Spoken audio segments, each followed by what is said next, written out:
Welcome back to Dealing with the Devils. Jack, JD.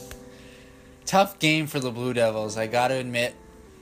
15th game of the season, 13-2 record, and JD, when they were coming back from all these games in the beginning of the season, you gotta admit, you didn't think we'd be losing by 11 to NC State.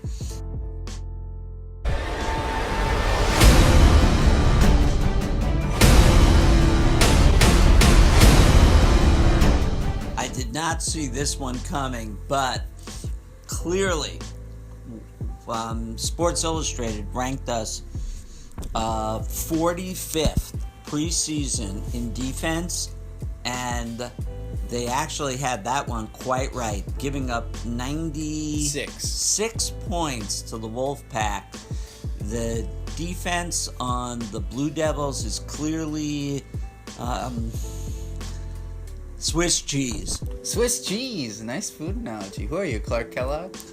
But the Blue Devils in this one, a 96-85 loss. More than anything, there are a couple of teams who in the ACC have the Blue Devils number in recent years. NC State's one of them. Miami's another. Really, in all honesty, this is not going to be the worst loss of all time. They're going to come back. They're going to have success later on this season. But right now, this definitely hurts. And it hurts in a number of ways. But one, to me, the one that stuck to me the most, as JD said, they just couldn't get a stop all game long. And it just felt like, they were fighting an uphill battle.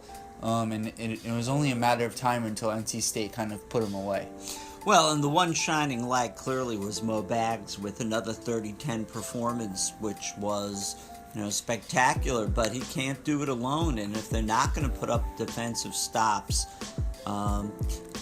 Trey was, almost at times spectacular on offense, and yet on defense, how many turnovers did he finish? Well, turnovers wouldn't be on defense, but 8 turnovers tonight, JD. 8 turnovers. I mean, it's just, and how many points off the bench? 4. And that was something I discussed after last game as something, they only had 3 points last time. We get 4, so I guess we should think we got an extra point. We did get an extra point, and this is something we talked about earlier in the early games where there was willingness to use the bench. And if you're going to struggle against a team like this early on in the season, why not use the bench? Yeah, and especially O'Connell and Goldwire tend to give them good energy, if nothing else. And especially in this game, outside of the first couple of minutes where Duval provided, he was outstanding. He was getting to the basket almost at will. It really fell off quickly for the Blue Devil offense. And as JD was saying, throughout the course of the game, they had no flow on the offensive end of the court. Now, as he also said, Bagley with 31 and 11, by far the shining light of the Blue Devils tonight. 11 of 14 from the field, 9 of 11 from the free throw line. But when your second best player, as we've discussed, is Trey Duval with 18 points and 8 turnovers, it's going to be tough. Now, having said this, the real issue tonight was Grayson Allen. 8 points, 3 of 9 shooting. Grayson who? Yeah, exactly. Did he even play? Where was he? It's like at times he just fades out there and just doesn't become part of the flow, and there was no flow. Total assists for the game? Total assists for the game, 10, which puts us at UConn levels of putrid offensive ball movement out there. And not only that, but when you look at it, we're only going to get any type of production from the starters. They just couldn't get anything going except for the isolation opportunities. On the opposite end of the court, surprisingly, not the 3-ball that beat us tonight. In previous games that have been extremely close, the BC game, the Florida State game, that was almost a loss. It had been the 3-point shot that has been a real detriment to the Blue Devils. But tonight, it was both the free throw line, where NC State shot 23 of 25. I will mention the Blue Devils 20 of 23, a positive note for us going forward.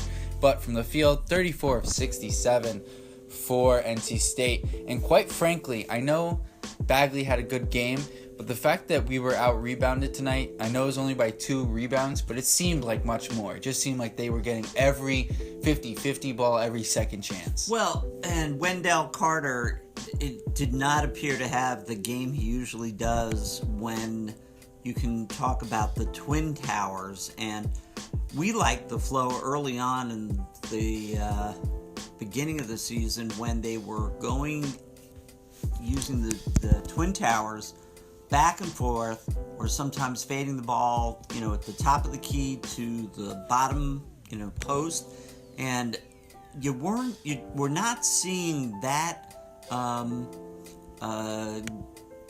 give and take between the two big guys either, and I think that's missing. And if Grayson's going to take himself out of the game and not become part of the flow, you're going to wind up giving up 95 points, no defense. It just seems way too easy to score on Duke. Yeah, way too easy to score on Duke. Nothing from the bench and no flow on offense. It's amazing it was even as close as it was based on how we're talking about this one, JD. Really, I think this is going to be hopefully a low point on the season. Just based on what was more concerning to me opposed to maybe even the BC game, where in that game it just seemed like BC everything was going in for them. In this game it seemed like the Blue Devils lacked energy.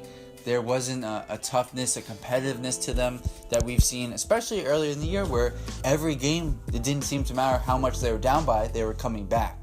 I didn't see this happening in the beginning of ACC play, where it was going to be a loss to BC, a loss to NC State, and really a struggle to win that game. While they wound up winning by 7 at home against Florida State. That game was like tied going right up until the end, and if this is going to be the ACC for the highly touted Blue Devils, this is going to be a long, long haul. All right, before I transition us into our next game, just want a quick note here for you guys and for you, JD. This has happened before. Just 2 years ago, they started off about 2-2, 3-3 in conference play. Again, they go on a run. Same thing happened in 2015, the championship team, where they started off 2-2 in conference play. Same loss to an NC State team at NC State this time of year, and then they went on their run. They won a whole bunch in a row in ACC play, and then ended up winning the national championship. So this time of year, this early January, mid-January time has been an area where the Blue Devils have struggled in recent years. This year has proven to be no different. I will say, though, I have not seen a Duke team this easily give up 90 points at a time. Well, I will differ with you quickly. The Jabari Parker team gave up 90-plus points to Vermont. So, with that being said, the Blue Devils play at Pittsburgh on the 10th, Wednesday, and they will be playing a Pittsburgh team who is 8-8, 0-3 in the conference. It should be, even though it's a road game in conference, it will be tough, but it should be a chance for the Blue Devils to get back in the win column. That's dealing with the Devils. We'll see you next time.